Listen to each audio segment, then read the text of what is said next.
خلاص تعبت من رمضان مش قادر اكمل. فكره المسلسلات الكتير جدا اللي زياده عن اللزوم واللي ملهاش اي علاقه برمضان دي بجد عمليه مرهقه جدا، فمش قادر اتفرج على اي مسلسلات تاني، مش محسساني بجو رمضان. عشان كده قررت ان انا اطلع بقى بره رمضان خالص، تعبت. وقبل ما نخش في الموضوع على طول، اهلا وسهلا في القصه ولا مناظر.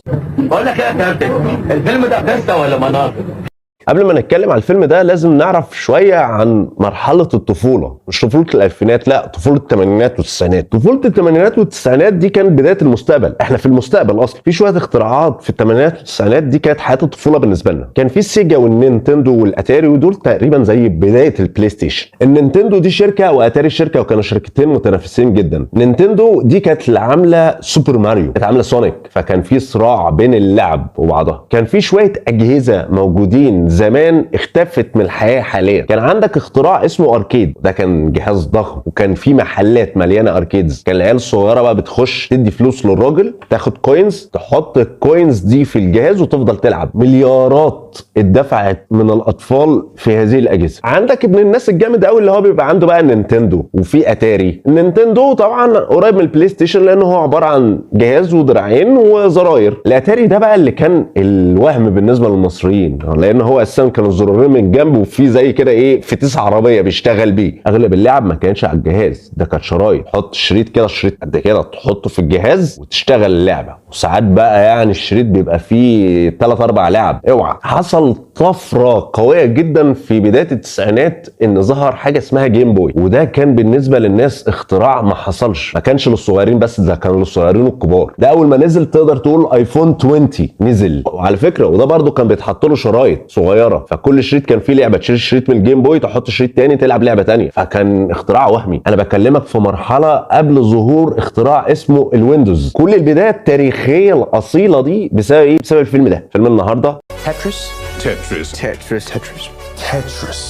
It's the perfect game. لعبة تترس كانت أشهر لعبة موجودة على مستوى العالم. شهرتها وصلت لأكتر من ماريو بكتير، لأن ما كانتش كل البيوت عندها كمبيوتر أو كان عندها جهاز الأتاري في البيت. فكان معجزة إن الواحد يمشي زي الموبايل كده بلعبة يفضل يلعب بيها. وكان تقريبا أول اللعب اللي نزلت على جيم بوي هي تترس. قصة وصول تترس إلى العالمية قصة في غاية التشويق، والفيلم بيحكي لنا القصة دي. الفيلم بيحكي قصة هانك روجر، وده مبرمج وفي نفس الوقت عنده شركة لتوزيع الألعاب، ومقر الشركة دي في طوكيو. وقتها شركة اتاري وشركة نينتندو كانوا في حرب مستميتة في العالم. وفي الوقت ده تحديدا 1988 كان في لعبة طلعت من روسيا اسمها تترز. الوقت ده في روسيا كان وقت الاتحاد السوفيتي. احد رجال الاعمال قدر ان هو يتعاقد مع شركة الجو الروسية عشان ياخد حقوق نشر تترز في العالم، لكن حقوق النشر دي كانت خاصة بنشر لعبة تترز على الكمبيوترات بس. وفعلا لعبة تترز انتشرت على مستوى العالم كله ما عدا طوكيو. ويجي هنا دور هانك روجر اللي هو عايز حقوق توزيع لعبة تترز في طوكيو، وتحديدا في الاركيدز اللعبة الكبيرة دي. فقرر ان هو يروح للبيزنس مان اللي هو واخد توكيل تترز في لندن، وقرر ان هو ياخد دعم من شركة نينتندو اللي هي في نفس الوقت كانت بتعمل اختراع هيقلب مسار الكون اللي هو الجيم بوي. ساعتها كان عايز حقوق توزيع لعبة تترز على الجيم بوي. الموضوع عشان فيه لعبكة كتير، قرر ان هو يروح روسيا لشركة الجو عشان حقوق التوزيع على الجيم بوي. لكن المشكله في شركه الجو ان هي شركه حكوميه. ده معناه ان مخترع اللعبه نفسه ما يقدرش ياخد فلوس. الفلوس اللي هياخدها من اللعبه دي تروح للحكومه. هو ده الشيوعيه في الاتحاد السوفيتي. ده مختصر الفيلم في السريع. تمام، نخش بقى في المهم.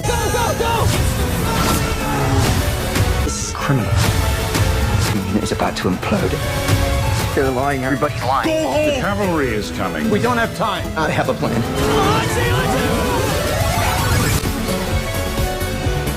طبعا احنا كلنا عارفين اساسا مصير تترس بقى ايه في الاخر، ان هي فعلا وصلت للجيم بوي وبقت اشهر لعبه في التاريخ، واشهر لعبه نزلت على الجيم بوي في اواخر الثمانينات اوائل التسعينات. لكن رغم ان انت بتتفرج على الفيلم وعارف نهايه الفيلم ايه، لكن احداث الفيلم ادرينالين. انت قاعد متوتر طول الفيلم عشان تعرف ايه اللي هيحصل، ازاي الاتفاق ده هيتم. تحس ان انت بتتفرج على فيلم جاسوسيه، فيلم موتر للاعصاب، وفي نفس الوقت فيلم ما تقدرش تفهم هو ايه، هو اكشن ولا كوميدي ولا ايه ظروف. مش قادر تفهم دي حرب بين بلاد ولا حرب سياسيه داخليه ولا حرب بين شركات. وخد بالك القصه دي اساسا قصه حقيقيه. هانك روجر نفسه قال ان في بعض المشاهد مبالغ فيها في الفيلم، لكن ما انكرش ان في عملاء من الكي جي بي تواصلوا معاه لما دخل روسيا، لكن في حاجات كتير هو ما قالهاش. عايز تقول ان في ناس سافرت من امريكا لروسيا من غير معرفه السي اي ايه؟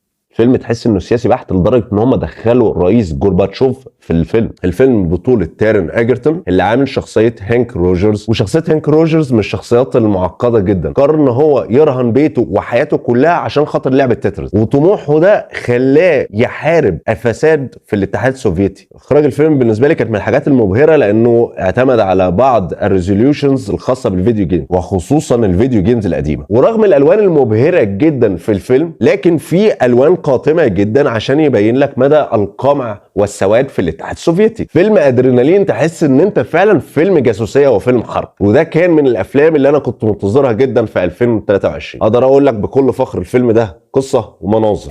بقول لك ايه يا كابتن، الفيلم ده قصه ولا مناظر؟